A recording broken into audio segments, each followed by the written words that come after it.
What did you make of Rachel Reeves' speech? Well, I thought it was a brilliant speech. I mean, of course I would say that, but I think for viewers at home, they will see from what Rachel was setting out in her speech today, that direction of travel the country's going in, that renewal of Britain, a country where children from all backgrounds and all places will have the opportunity to have fruitful lives and a growing economy to be able to contribute to. It felt like she had a message for backbenchers as well, saying, there's nothing Labour about spending this amount of money on debt interest. In other words, you're going to have to suck up some difficult decisions in the budget.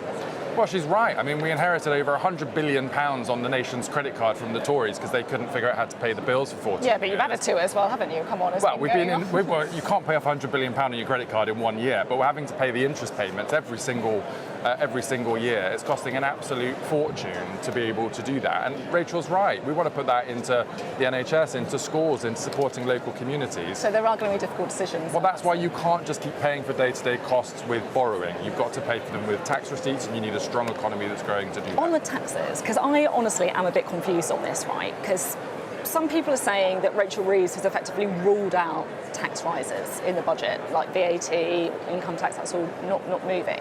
And then others are saying that actually she's left herself a bit of wriggle room, it's carefully worded. What is actually the truth? Well, the truth is today the manifesto stands. I mean, you've seen the wording on that. Rachel's told you that in interviews. The budget is not until November the 26th. So we're not going to say at party conference today what the budget is. We have to tell the country that in Parliament in the normal way. But will the manifesto stand at the budget? Well, the manifesto stands today because decisions haven't been taken yet. We've got forecasts coming. It might change before the budget, then. Well, we've got forecasts coming from the Office of Budget Responsibility. We don't know what those say yet. The first one comes this Friday. We've got another 2 or 3 to go until we get to November. And when the Chancellor is in a position to make decisions, which she will be in the coming weeks, she will make those decisions and then she'll tell the country at budget in the normal way. So basically you cannot rule out raising VAT or income tax, for example, now? I'm not ruling anything out or anything in. All I'm saying is today the manifesto stands, we've got a budget process to go through, and any decisions will be announced to Parliament in the normal way. I've got the exact wording in the budget. I went to look in the manifesto, I went to look back at it this morning. Yeah. Your commitment to the British people is we will ensure taxes on working people are kept as low as possible. Labour will not increase taxes on working people, which is why we will not increase national insurance, the basic higher or additional rates of income tax or VAT. Are you saying that stands now, but it might not after November the 26th? I'm saying it stands, and if you look at our actions in the last budget, through the spring statement, through the spending review, we honoured those commitments, and we're going to keep doing so. I don't think he's ruling. I mean, saying today feels quite significant, I'll be honest. All By I'm the end saying of is, the year, you might rip up that manifesto pledge. That's not what I'm saying, but all I'm saying is I can't tell you what's going to be in the budget today because the budget will come on the 26th of November. Yeah, but you can say that you're going to honour your manifesto commitment. As I said, the manifesto stands, and in all of our actions, we have honoured that manifesto position. You say the manifesto stands today? Yeah, and look, I mean, we can keep going around it in circles, but the budget is the budget. That will get announced on the 26th of November into Parliament, and the decisions will be taken in advance of that. Okay. Look, it's been a difficult year, I'm sure. You will acknowledge that. Rachel Reeves has acknowledged that as well. Is Andy Burnham the answer? To what question? To the solution to your difficulties. Look, Rachel also made it clear in her speech, right, that this has also been a great year. There's been some challenging decisions. Take the bait on Andy Burnham. What's going on? Is that what you really want? Yeah. I mean, look, but also, let me just say this though, right? Like for people who were on strike and being ignored that are back in work, for the extra money in the NHS, for the national minimum wage going up, for kids being able to get their breakfast school clubs, for childcare being funded, there are lots of examples in our first year where we're making a positive difference to the lives of millions of people across the country. That doesn't deny there's been some difficult decisions too. I totally get that. But Andy Burnham is not the answer to whatever this question is, because there is no question for him to be the answer to. He is the answer to a brilliant mayor in Greater Manchester, which makes a vital contribution to our economic growth strategy across the country. And I know that people in Manchester value and support the work that Andy's doing, and he's going to keep on doing that. So he should stick to the day job? Well, he said he has no plans to walk away from Greater Manchester, and I support him in that position. You were his campaign manager, weren't you, in 2015 in the Southwest? So you have long ties with I like Andy. Andy's a friend of mine, yeah.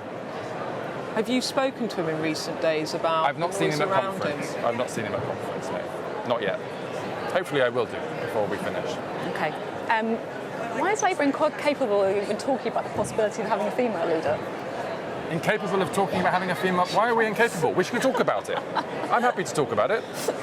Would you like the next leader to be female then? I'm not even thinking about the next leader because we've got Keir Starmer as our leader and Prime Minister, Okay. and that's how it's going to be. Okay, understood. What do you think Keir Starmer needs to do? Let's just look forward to tomorrow. What do you think Keir Starmer needs to do to try and convince people that Andy Burnham needs to pipe down more and he's going to be the next leader for the next election? Keir is not worrying about Andy Burnham. Let's be very clear about that. What Keir is doing is going to be delivering a really important speech tomorrow about the future of the country and that message to the public, a future where you can have a Britain renewed or a Britain that is riled with division and hatred under reform, and an important message to the Labour movement, and quite frankly to the progressive movement outside of the Labour Party too, which is that we are in a place now with populism on the right and quite frankly a bit of populism on the left that risks taking us down a much darker path for our country, and all of us have to step up to that battle. What does that and to be able darker to win. path look like? Well, it's the policies being put forward by reform. I mean, only this week they were saying that everyone who's here, who wasn't born here, should be deported. They're planning on sending my wife back to Australia. I mean, I'd rather they weren't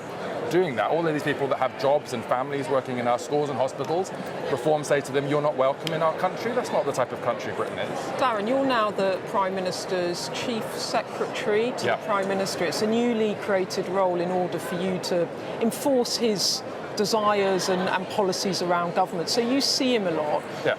How is he feeling given the noise around his leadership, and has it put more pressure on him for tomorrow? Briefly.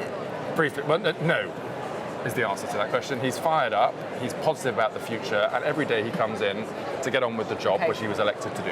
Thank you very much for being with us, and thank you, Beth, as well for all that analysis. We're going to have lots more analysis coming up on Sky News. It's a big day here at the Labour Party conference with the Chancellor's speech in Liverpool.